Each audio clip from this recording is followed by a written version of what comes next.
Well, that shouldn't be too hard. Oh no, but what's that? Something big. Oh no! Oh man, there's a big hole in there. Too much. I don't know what to do about this. How am I gonna fix it? I can't even hardly put my finger in there. It's too much. Oh. Man.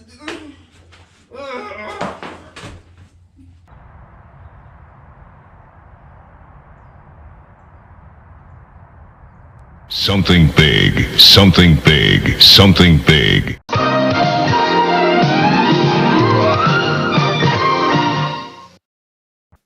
Okay, so I went ahead and drilled these spot welds loose here, and I'm gonna have a video here soon on the type of spot weld cutter I'm using, so stay tuned for that.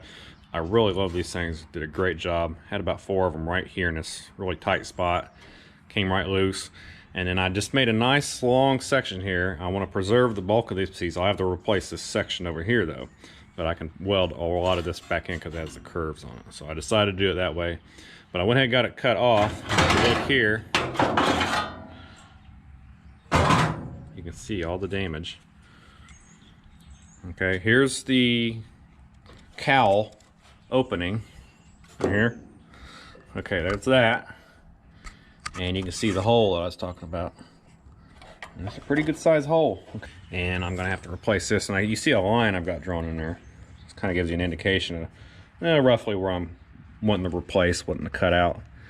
And fortunately, I do have a piece of this on our old parts car, 75 Swinger. Even though it was an air conditioning car, this panel right here, across here, is the same. They just happened to cut it out on a non-AC car and put that lipped piece in there, that little baffle. But this is all the same, pretty good shape. No rot through on that, even though if you look here, another common issue is the rot that we have on ours. But on the inside, we're pretty good.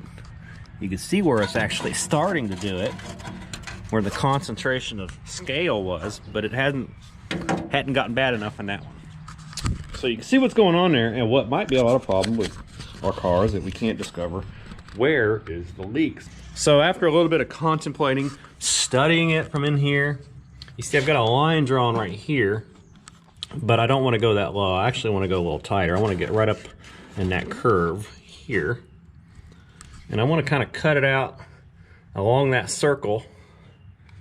And the hard part will be getting all this out of here, be it the parts car or this one, and bring this out here till we get all the pitting and the pinholes, and get this area cut out of that one and try to graft it in from the top and the bottom in this area here.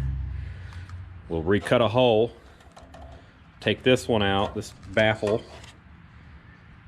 remove it from that metal, get it nice and clean, because I'm sure there's rust underneath that lip that's starting to get bad.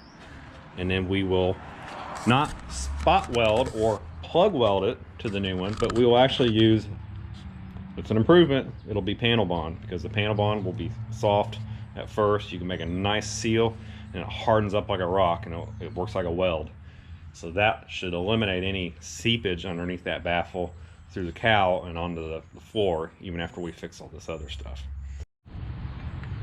All right, so I got this piece out. Actually, I got it out in about 2 minutes with only a cutting wheel. Let's see, it went up here originally. Set up there on top. When it goes in here, you'll notice it fits almost perfectly. I mean, there's a little obstruction because this lip needs to sit up on top here. But I've made this just a touch bit oversized, okay? So that when I get this one cut out, I can trim this one down to where it'll fit in there like a puzzle piece, okay? So kind of see this lip here, that's where it comes up right here and goes around. And then this piece right here that's shot is what was right here, so that'll replace that. We'll have to cut our hole out, we'll have to get this piece out in one piece and get it all fixed to go in there. But in the meantime, we need to go into the back and we need to set it in our concrete metal etch. Put it in there as much as we can. Actually, I'm going to put it under here a little more like that. And just let it eat for a day or two, and it'll get all that rust off of there. And here's the one out of our 72. Okay, this has got the baffling. I need to remove the piece of cowling sheet metal from the baffle so that we can treat the rust that has probably gotten in under there and will cause problems later if you don't fix it. Okay, now this one I did cut a much tighter radius so that we'll have more metal, by far more metal for the most part, to just simply trim away and make the new piece fit. All right, so you can kind of see there's a little bit of rust in there, so we'll have to treat that. In behind this right here, if you ever have this part out, and it can be done without doing this obviously, but clean that out really good behind there, because there's only about 1/4 of an inch from the edge of this to the outer cowl panel, okay? And it goes as deep as that right there, okay? So I just took some wire and stuff and just drug out any debris in there, and drug it out over here, and that's what all this stuff is here. It was pretty caked in there, so if you get any moisture, it's going to go there, and it's going to set in whatever debris you have there. So we want to get all that cleaned out really good. Maybe even run some sandpaper up in there and get that scale loose, and try to treat that with some Eastwood, okay, our rust encapsulator. Now the piece that I had in there, got that out and got the metal piece that was rotted, pretty much trimmed off of it and threw that in the acid bath. So that's going to come out in a day or so. We'll take a look at that. One thing that we will need to keep in mind is those have studs on them. There's 3 studs that hold the fresh air box, and they are staggered in a way to where they have to be on their certain position. So you have to get your air box back out if you have one. Hopefully you have one from if you've disassembled it. And index that in there when we get to it, but that'll be down the road, but just kind of putting the back of our mind on that, okay? What we need to do next is this. I pretty much cleared all this out. The lead work came across here, and I melted that out. I put a mask on and melted this out. I don't want to breathe that stuff in. And when you kind of chipped it back a little bit, there was some rust underneath the lead. So the lead is not a preventative to rust. It can lift as much as anything through cracking or shaking over the years, and that's what this is under here. So just really a surface rust, but I went ahead and dug most of that out. I need to kind of clean it up a little bit. What we got here is a piece that was kind of rotted. It just caps across here, no big deal. Then this kind of goes across it, and right here you can see this grid. Basically we're going to cut this whole section out. See, this right here is layered in 3s. You get the bottom, which is part of this down here, this, which is actually part of the cowling itself, and then a piece on top of it, which is the top cowl, the cover, okay? So that's removed. This one I'm going to go ahead and remove it and just make a whole new piece. Here's our template that I made directly from the piece that was on there. Okay. Transferred it to our metal on the floor, or that old trunk lid from that dart. And proceeded to get this first bend from about here to here into place. Now it's fairly flat here, so it's just kind of a reference point where it starts to kick up. Because this is not going to be this piece, it's going to be this piece under here. It's an underlayment piece. Once I got it in the general shape, with a high kick here, a low kick there, and broke it over like that through the vise, and using our ball peen and little dip areas to get stuff like that, I went ahead and clamped it really tight with one of these welding clamps. I lined it up with our tab under here, okay? Made sure that this little shelf, so to speak, is clamped in there really good. And then I took a scribe, after I beat it down a little bit, I had to give a little bit of shake. Kind of like that. That helps secure it, kind of use it as a vise, all right? And I took our little snap-on scribe. So I just took it and went straight down on it. I didn't go at an angle. I didn't go especially at an angle like that. I didn't go too much that way because you get too big of a gap, so I went straight down. And drug this thing through the scale of the rust, the metal, all the way up, all the way around. This piece I already broke it away so I can get it up against there tight. And obviously the outside of the piece is established. So if I take this off, pull the piece away, it is a little different from our black markings that we made, but that's okay. This is just a real general back here. It's not specific because we're in the good metal, okay? So you'll see the scribe here where that kind of orangish colored rust is.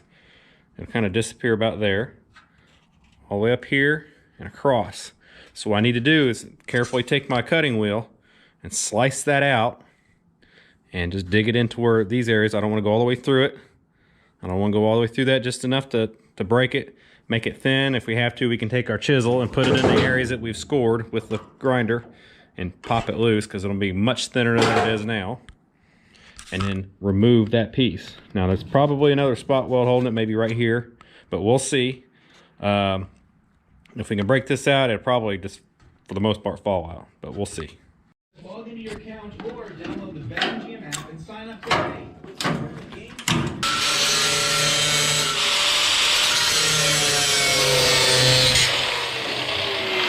Of course I use top method off my stove. I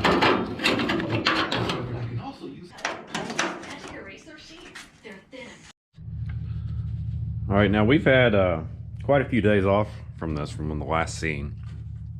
And a lot of the parts that I have been putting together here and cutting out and separating and all that jazz has been marinating and soaking in the concrete metal etch. So that stuff should be pretty clean. We're gonna dig it out here in a few minutes. And I'd like to really start out first by putting this piece in, which I had to completely fabricate. And we'll put a piece in here to kind of cap this, okay? And once we do that, we can start working down inside there.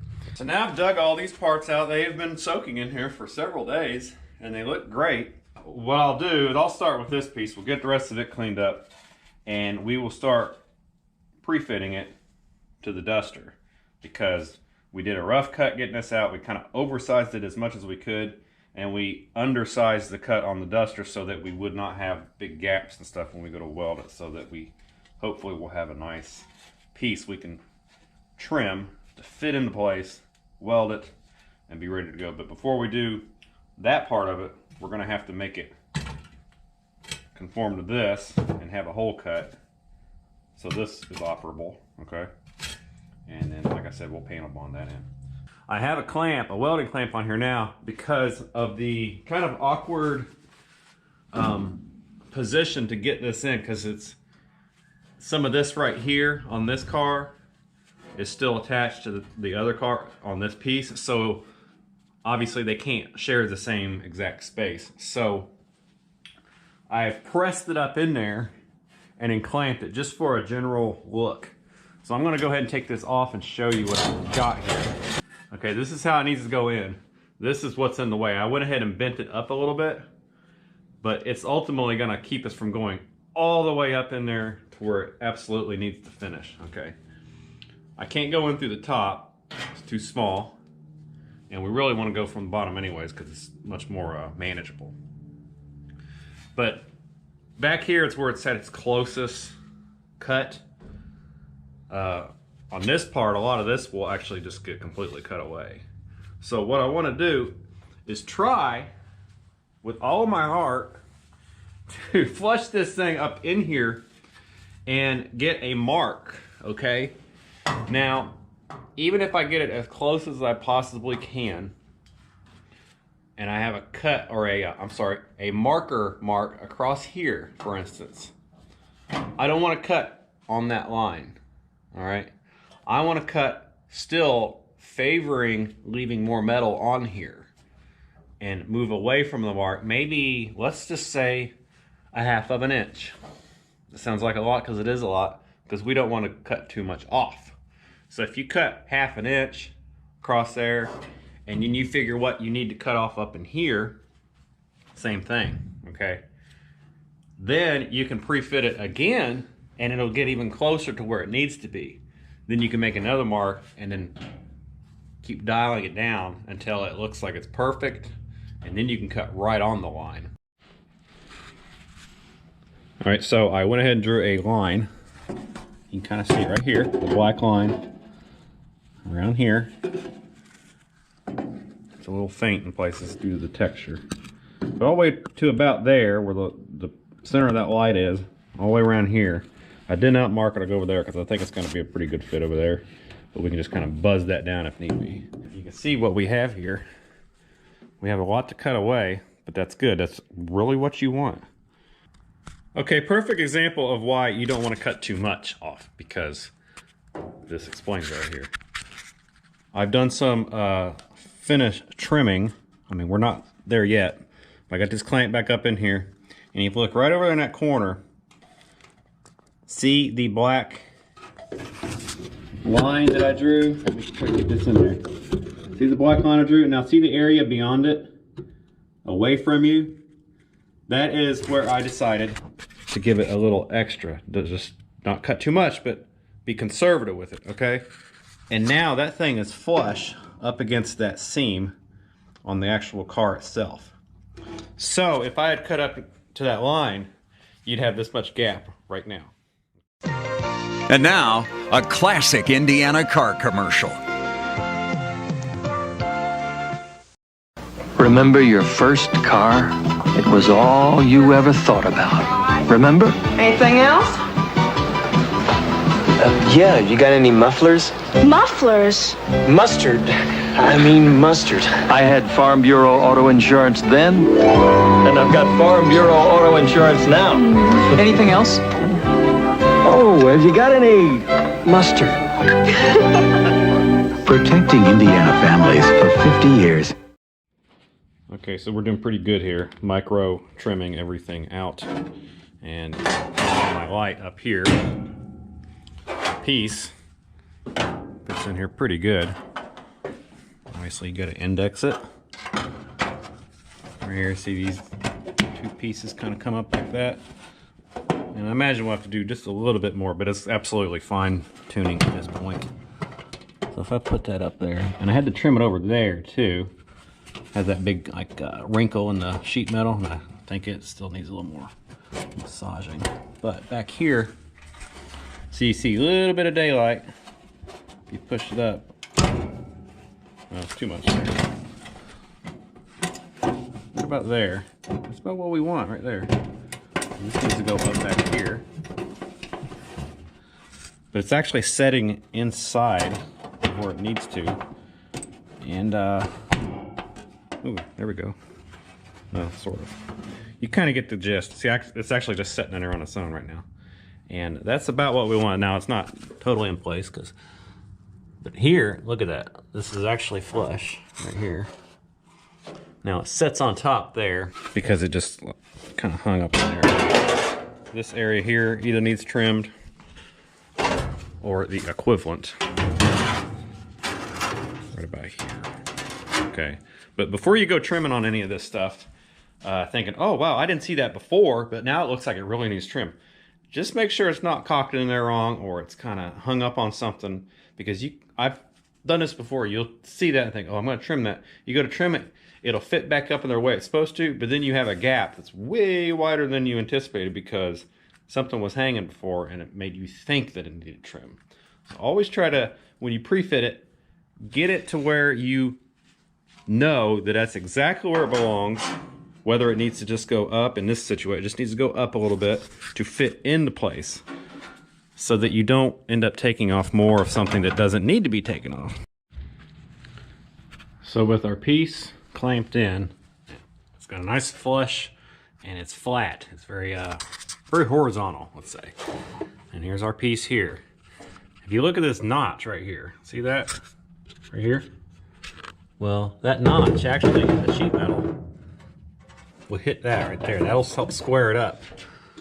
Now you put it in there and you might be cocked like that. That's well, all right. Well, you're not far enough forward, so you gotta let it pivot forward until it's about perpendicular with the length of the car. Okay, so about right there. And make sure that's, yeah, there it goes. Now if I kind of I'm trying to twist it counterclockwise and it's not moving, so that's where I want that. Okay, so once you get that in place, you can take a marker or a pen or even a scribe and mark the holes from under here. Okay, and then you'll know where those go, and then you can maybe drill some small holes, and then you can start locating it. This should pretty much set over top of those holes. Okay, does that make sense? I hope it does. some of y'all tell me I'm a good teacher. I appreciate y'all telling me that, because I feel like sometimes I'm not, but I try to explain it as much as possible, because when I was in school, they didn't explain it good enough for me. Other kids, yes. For me, no. So that's why I'm here doing it this way. All right, so I have to make a correction, an apology for placement of this airbox. See how it is, it kind of actually fits with the flow of the windshield, kind of that curve that brings towards you here. Well, it goes with that. It does not go perpendicular completely to 0 degrees with the length of the vehicle. So it has, it's cocked a little bit, okay? Because this needs to be kind of right below that, this little tab right here, okay? And that's just for direction of airflow through here. But I was kind of figuring that out as I was fitting it, and our gap back here, so we can get to that one screw and that sort of thing. And what I did, I have to have holes there anywhere where I can weld the studs on. So I just took some self-tapping screws and ran them through where they belong. So you have this nice, you can see where it's going to conform together nicely.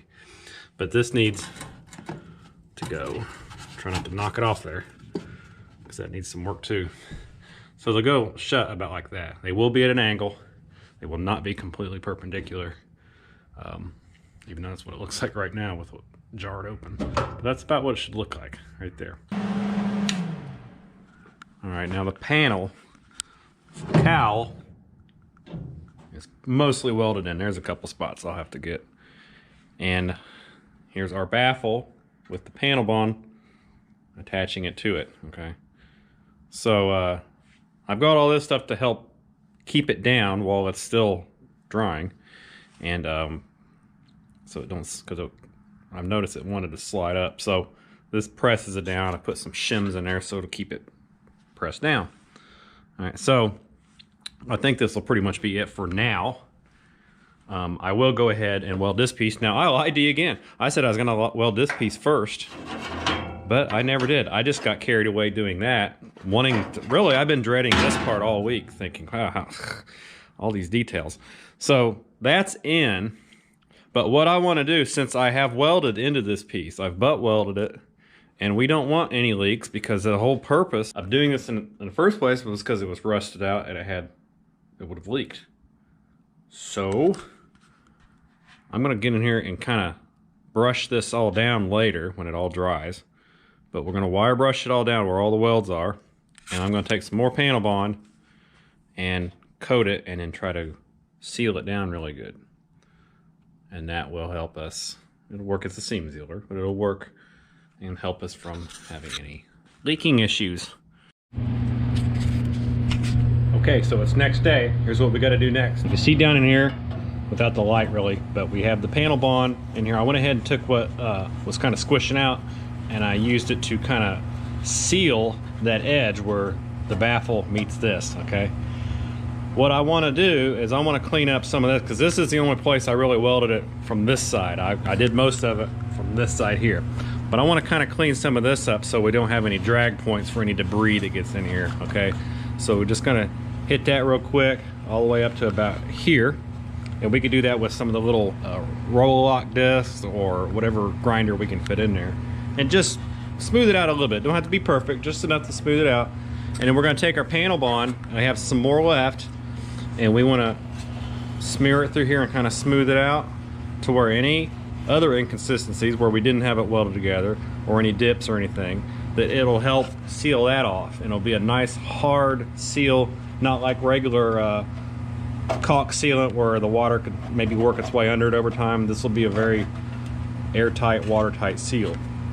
Now that kind of goes around, and the best way to get in through here is to take this off. Now you go, well, why would you want to take that off? Well, it is rotted, okay? This is going to kind of transition into our last project on this duster for this heavy construction of sheet metal. So this line here, I'm going to be able to cut it because there's no metal there that's not this, basically. So what I should kind of say is this goes through here. It's a bridge for this piece and this piece, all right, all this. and it's a gap there, so I can cut through here and cut it in half and remove, and not worry about this part. I can do it later, but we can just take and spot weld drill these, remove that cap, and then be able to access the inside. You can kind of see the light in there, and we can make sure that we have a seal. And really the big concern is from about here down. It's kind of up in a pinch, so we want to make sure that we have that sealed off really good, and so that any water that gets in here won't go through those little areas on our own merit, and big screw ups on that. Okay, so here is this piece, drill, and I cut it through here where it won't obstruct of anything else, and a little bit of a hinge effect. You can kind of see what we got there. So we can actually, if we want, we could finish weld some of this, or we can just put our panel bond in there, and we can break some of these old wire stubbies out of here from when we was welding from the other side.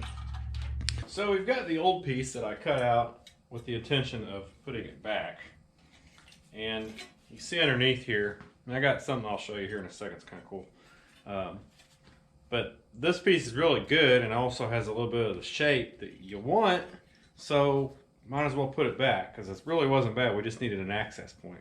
Here's the bad we cut away, okay? And you can see how it was rusty on that side. Pretty much the whole down kick right here was rotten. So what'll happen is this will go up here and set back where it needs to. And then here's a brand new piece of steel, not even off our trunk lid. And it will come up to it like so. And that will puzzle piece, keywords, back into here, okay? One thing, and hopefully you can get the picture uploaded on here, I'll show you in a second. But I noticed when I cut this out originally, it's got these numbers stamped on here, or printed on here. And I thought, well, that's interesting. I wonder what else it says. So this is obviously on the cowl. When I looked up through the hole that we cut out, right over here, it said Sharon Steel Incorporated. Now, that was out of Pennsylvania, near the Ohio border, up near Youngstown, Ohio, that vicinity. But that is who must have supplied the steel for at least this particular car, Sharon Steel, which is a pretty big operation. They rolled out through the furnaces and all that stuff, all their steel. And so once was a roll of steel, became this car and rusted, and now we're rebuilding it. And we're going to put some of the Sharon Steel back into the car. All right, so everything is pretty much in order here. We've got our piece. I went ahead and cleaned it up really good. I had another piece of steel that I used, but I decided to, it just struck me as it's a little too thin, and this matches this one exactly, so I feel better about that, because it's going to be an external piece right here, so you're going to see this when the car is ultimately done, even if there's a layer of filler over it. But either way, that's ready to go. I just got it tacked together. Looks pretty good. Everything inside of here is sealed. I did the panel bond all the way around and put another little bit of it around any of the edges. And I also took some butyl, like the old windshield tape that you put around here on windshields that took a bonding that some people would use the butyl on, although you really shouldn't. I took some of that and kind of strung it out really thin and put it around there and then pressed it in all the way around that seam, just to assure that we wouldn't have any little hidden leaky holes that you maybe couldn't see with the light, little tunnels, you know, so to speak. So did that, went all the way around there, got it in there really good. Actually took a heat gun to kind of meld it in and did it there. Just real quick little thing, extra sealing power. So really, I'm just ready to weld this thing down. And we'll drill our hole out to match the oval hole there. And wow, almost there. And there we go. Other than just cleaning up our welds, which that's going to happen all in one big Something big. grind down fest on this car when we get the front end up here done. When we get all the actual replacement of everything done, then we're going to go through and grind everything flat. We look really good here, other than just stuff like seam sealer after that. But we're going to get to that in the future. But we've got it all back where it belongs. A new piece here, that's all fresh. We drilled our hole and then wallered it out so they all three match, so that you'll have your adjustment for fender. And that's pretty much it. So, see you next time.